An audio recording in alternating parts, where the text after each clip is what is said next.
Tēnā koutou katoa nau mai hoki mai ki te wahanga tuarua o Māori Leadership. Welcome again to the second part of Māori Leadership, where we'll be looking at the traditional forms of Māori leadership. So again, we will start off with our wharenui, te pūringi o ngā waihorotu, which is the marae, and we've already talked about the ridgepole, which are our celestial beings, as well as the ribs or the rafters of the house, the heke of the house. This time we'll be talking about ngā tahata, or the sides, or the popo of the house, and which represents our traditional leaders pre-European contact. So here are some examples of our popo, or our carvings that represent our leaders of the past. In particular, this one here, he is a captain. He was the captain of the Tainui canoe, which is my canoe, that brought my people here to Aotearoa, New Zealand. And I am a direct descendant of about 60 generations on. And next to him is his wife Uruhina, and next to her is Hoturoa's cousin, whose name is Tamatekapua, and he's the captain, the high chief of the Te Arawa people that brought the Te Arawa people here, and they settled in a place in the North Island of New Zealand called Rotorua. We have other examples here of the popo, or our traditional leaders. Also here, this is the beating heart of the house, or what we call the Pautoko Manawa. She's got the main centre pole of the house, and if you can see carefully here, you'll see that her baby, she's carrying her baby, and baby is still connected to her. The baby represents us, their staff and students, and also represents a learner. Wherever you go in the world, you will always find a place to connect, and hence the reason why connection and staying connected is very important in our culture. And the house is also named after those ropes that bind us together, as I stated in the first presentation. Also, the female here, the wahine, the female represents our first teachers, and our first teachers were our mums, our mothers, our grandmothers. There is a saying that you teach a man, he teaches his son. You teach a female, and she teaches the nation. So there you go. From our popo, our traditional leaders, I want to talk about a prominent leader in Māoridom, and in terms of the identity of New Zealand itself, Kupe. So who was Kupe? He's the first Polynesian to discover New Zealand. And there are many reasons why Kupe travelled, and why Kupe floated around the ocean, discovering and finding things. So you will see here in this triangle, this is the Polynesian triangle, you will see far north as Hawaii, southwest is New Zealand, and then you'll have Easter Island on the southeast. So you will see that this area was actually a playground for ancestors like Kupe, and Kupe was the main one. Some people claim in their stories that Kupe followed or chased a giant octopus to get here. Some people say that because there was a shortage of food and resources in Polynesia, our people wanted to find and discover new lands, new worlds. So there are many different reasons why our people travelled and traversed the sea. Another thing also is that the people think that we are people of the land, and I firmly believe that we are people of the water. If you look across to Australia, you will see the Dream people, the Aborigine, and they are able to find water in the desert. And when you look at us as Māori or Polynesians, we find land in a sea. So we actually haven't left the canoe. If you remember the story of Maui, we're actually still on the canoe. We haven't left it. So I firmly believe that we are people of the sea. We are people of the water. And Kupe proves that. So when we look at leadership, we need to understand who we are, where we are, and make sense of that through our ancestors and through their achievements and their accomplishments. So we look at Kupe. Yes, Kupe was a male. However, what's important in Kupe's story is his wife.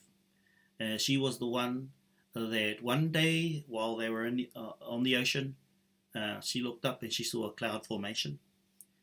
And she knew that with that particular cloud formation, like the one that you see here, there must be land.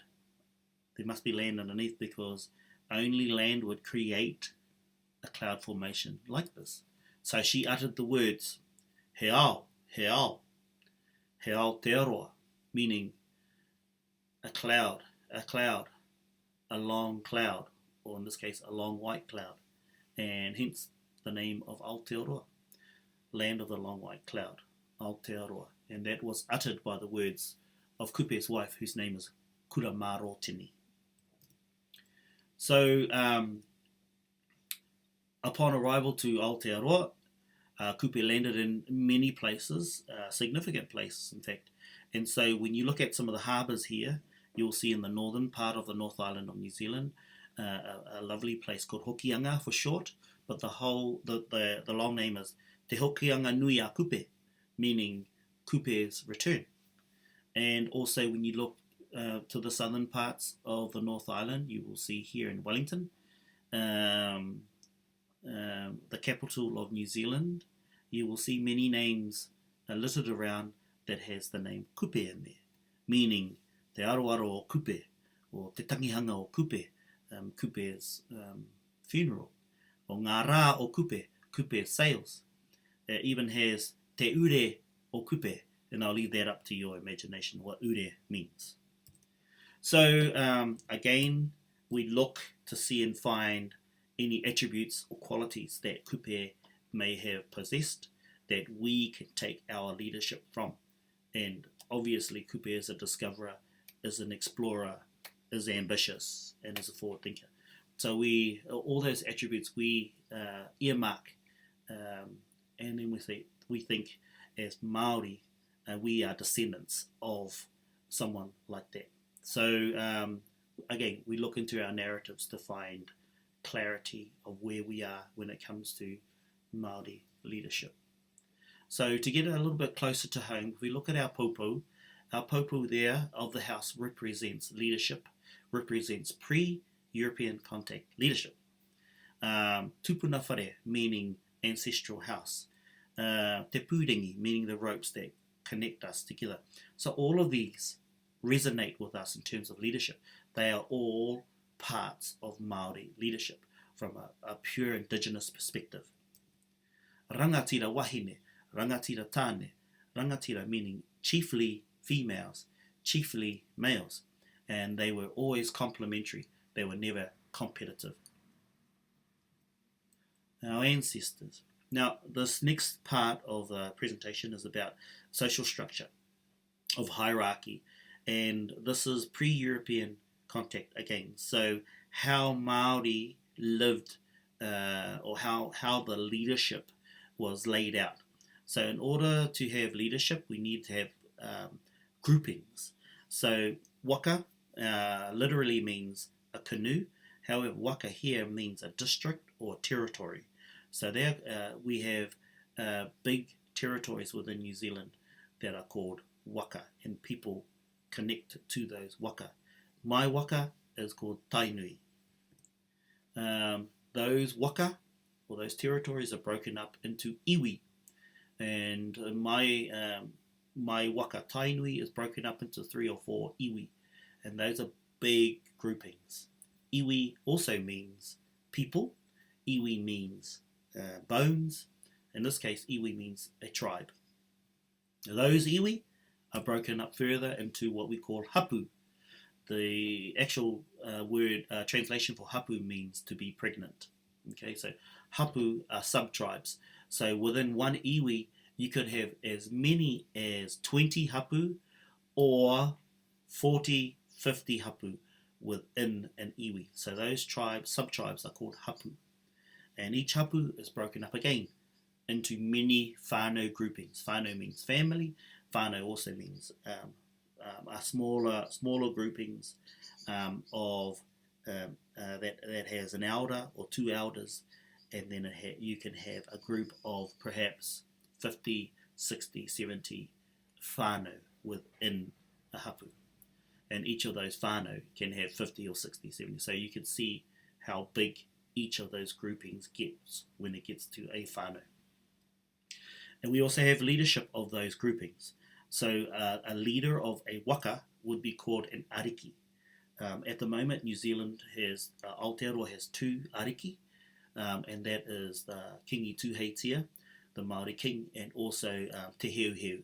He is the high chief of the Tuwharetoa people, which is located in Taupo, which is the central North Island.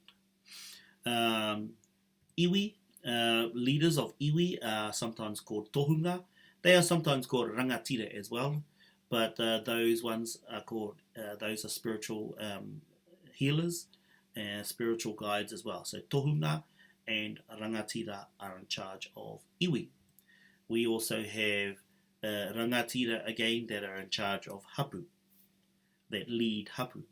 And those that lead whānau are called kaumātua, or in another term, elders. So those elders usually lead each of the whānau groups. And you could have, 5, 6, 20 elders for each whānau group, or you could have one elder for the whānau group. It depends.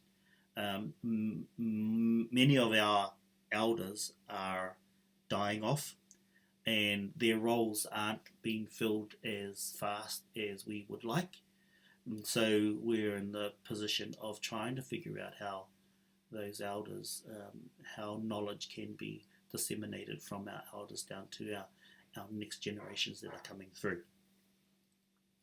So if we look at our traditional leadership attributes, this is around the time where the Treaty of Waitangi, we only have one treaty, and that is called the Treaty of Waitangi, which was signed in 1840. And so this gives us a window or snapshot of what it was like in 1840. This is at the time where Europeans were being outnumbered by Māori. And it's also the time where Europeans were trying to put a foothold in New Zealand society. And so if we look at some of the attributes or the credentials that you needed to be a leader, a traditional leader of the 1840s, then here they are. Mahi ngā kai, you can see the translations there. Mahi ngā kai, he toa, he atawhai tangata, he manaki, he tangata whai kōrero, oratory skills, he mahi ngā hākari, the ability to feed hundreds of people, mahi ngā whare, the ability to know how to build a house to warm and house your people, and also mahi whakapapa, which means the ability to connect with others. So that's in 1840. Right?